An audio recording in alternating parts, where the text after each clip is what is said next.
Tuan-tuan dan puan semua, baru beberapa jam perjanjian dimeteraikan di antara parti-parti di dalam kerajaan perpaduan.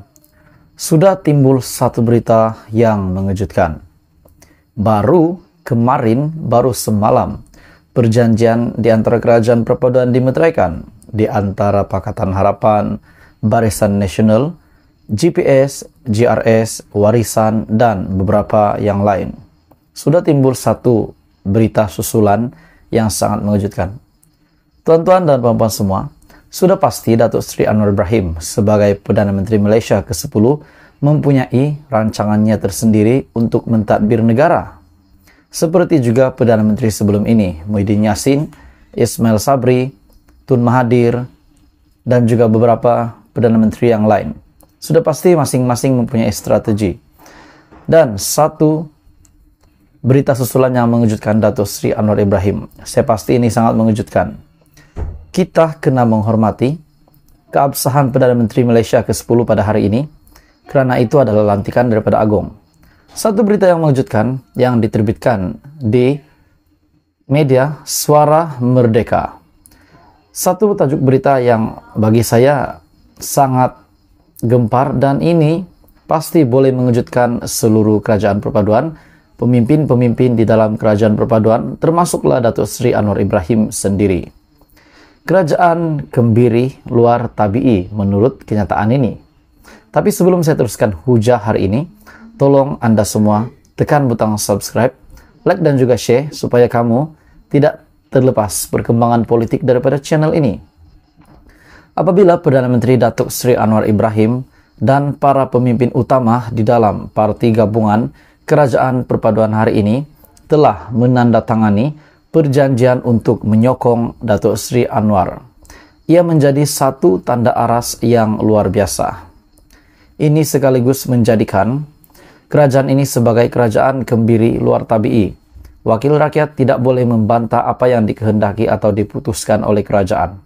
Oke, sebelum kita teruskan, adakah Anda setuju dengan kenyataan ini bahwa kerajaan perpaduan hari ini adalah kerajaan kembiri luar tabi'i? Menurut kenyataan ini, begitu. Kerajaan hari ini adalah kerajaan kembiri luar tabi'i. Kita teruskan.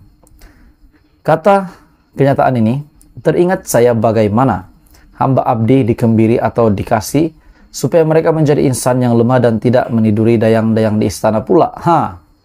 Insan yang dikembiri ini adalah yang paling taat setia, sehingga mereka tidak mempunyai kehidupan mereka sendiri. Jika mereka tidak mengikut cakap raja, mereka akan dibunuh atau diusir dari istana. Adakah ini yang nasib?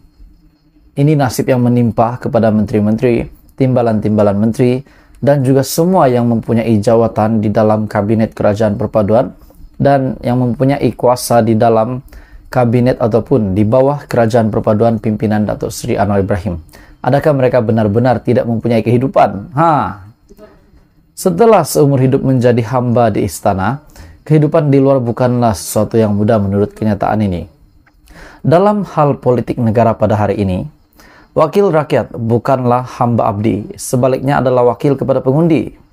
Jika mereka hanya menjadi pak turut dalam semua hal, itu merupakan satu pengkhianatan terhadap kepercayaan para pengundi. Memetik daripada satu berita di mana ahli parlimen ataupun MP yang tak sokong usul Perdana Menteri dan juga kerajaan perpaduan perlu kosongkan kerusi. Bila kita fikir, tuan-tuan dan puan-puan semua, bila kita fikir sebelum mereka menyertai kerajaan perpaduan, mereka pasti sudah bersedia untuk memberikan sokongan sepenuhnya kepada Perdana Menteri pada hari ini kerajaan perpaduan, yaitu Datuk Seri Anwar Ibrahim. Kenapa masih ada kenyataan begini? Adakah ini cuba memburukkan nama Perdana Menteri, cuba memburukkan kerajaan perpaduan hari ini, ataupun mempertikaikan lantikan daripada Agong? Ada yang kata Datuk Seri Anwar Ibrahim dan juga Zainal Abidin memperdaya Agong dengan segala sokongan dan akhirnya dapat membentuk kerajaan. Bagi saya itu tidak benar. Sebab kita tahu kerajaan hari ini dibentuk hasil daripada kerjasama daripada pemimpin-pemimpin parti politik terbesar di Malaysia. Kecualilah Perikatan Nasional dan juga parti-parti di dalam Perikatan Nasional. Sebab mereka telah memutuskan, mereka telah memuktamadkan keputusan bahwa mereka ingin menjadi pembangkang. Namun hari ini Barisan Nasional, pemimpin besar, pemimpin tertinggi Barisan Nasional sendiri, Zahid Hamidi, telah bersetuju untuk menyokong Datuk Seri Anwar Ibrahim. Jadi kerajaan Kebiri Luar Tabi ini bagi saya tidak relevan lah untuk dinyatakan kepada kerajaan perpaduan hari ini. Kata kenyataan lagi nih di dalam Suara Merdeka. Bagi majoriti pengundi Melayu yang tidak mahu bertuankan Anwar dan juga Datuk Seri Zahid Hamidi yang mempunyai pelbagai hal yang sukar dicerna minda, namun dengan komplot akhirnya mereka berjaya memperdayakan yang di Pertuan Agong. Ini sangat tidak relevan untuk dikatakan. Dengan menggunakan titah yang di Pertuan Agong, mereka mencipta naratif palsu bagi menarik sokongan rakyat dan para pemimpin parti lain untuk bergabung. Oleh itu, Perdana Menteri Anwar Ibrahim perlu mengikat para pemimpin berkenaan dengan ancaman undang-undang bagi memastikan sokongan tidak terlerai. Bagi saya, tuan-tuan dan puan semua, ini sangat bagus apa yang dilakukan, apa tindakan yang diambil oleh Perdana Menteri pada hari ini.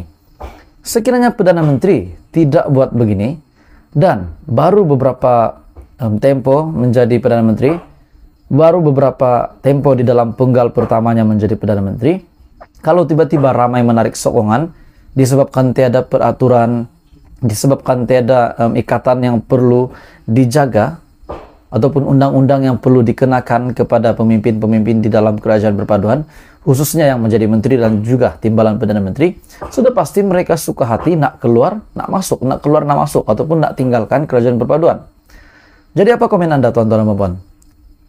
Bila Datuk Seri Anwar Ibrahim di dalam perjanjian yang sudah dimeteraikan di antara pemimpin-pemimpin tertinggi di dalam kerajaan perpaduan, ahli parlimen yang tak sokong usul Perdana Menteri dan juga kerajaan perlu mengosongkan kerusi, adalah sangat satu tindakan yang wajar dan sangat relevan untuk dilakukan bagi kerajaan yang baru ini.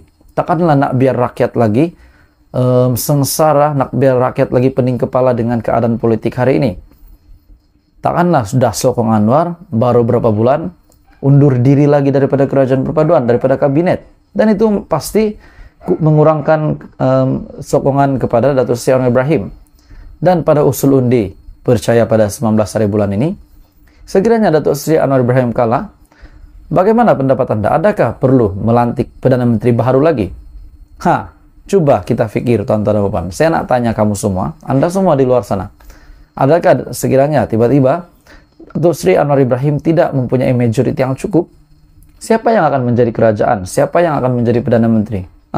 Akhirnya rakyat yang kena juga. Rakyat yang pening kepala dengan keadaan politik di Malaysia pada hari ini. Jadi sudah wajar Datuk Seri Anwar Ibrahim mengikat pemimpin-pemimpin di dalam kabinet kerajaan perpaduan yang sudah mempunyai jawatan sebagai menteri, sebagai timbalan menteri. Sudah wajar beliau mengikat mereka supaya tidak ada kejadian begini. Dan supaya politik di Malaysia kembali stabil. Itu yang dimahukan, itu yang hasrat besar Perdana Menteri pada hari ini untuk menstabilkan politik di Malaysia. Dan sudah pasti yang di Pertuan Agong pun sudah fikir ini. Itulah maknanya kita tidak boleh mempertikaikan yang di Pertuan Agong, titah yang di Pertuan Agong.